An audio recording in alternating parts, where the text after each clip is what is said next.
մենք ունեցանք փաստ, որ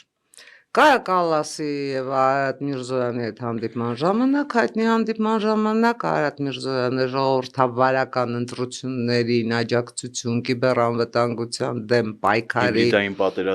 հիբրիդային պատերազմի դեմ պայքարի համար աջակցություն խնդրեց եւ բնականաբար ստացավ բավականին գործուն աջակցություն կարծում 20 միլիոն եվրոյի չափով։ Եվ դրանից հետո Հայաստանի Հանրապետությունում ոնց ուզում եք վերցրեք, սկսվեց լյուստրացիան, այն պատմական լյուստրացիան, որի մասին մենք շատ երկար խոսում էինք։ Բնական լյուստրացիա։ Հիմա գնաց,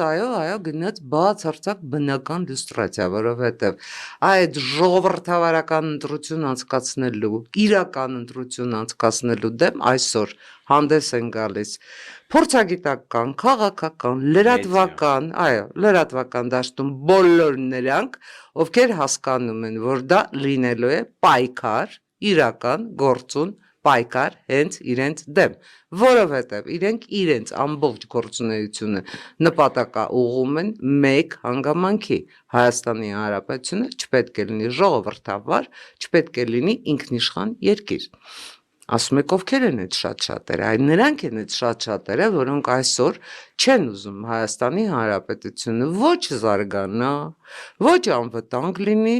եւ ընդհանրապես վերադառնանք սովետական տաք բարի ճահիճը, որտեղ գործերը կռկռում էին, բայց գործերին լավ էին կերակրում։ Այդ դա է մեր այսօրվա իրականությունը։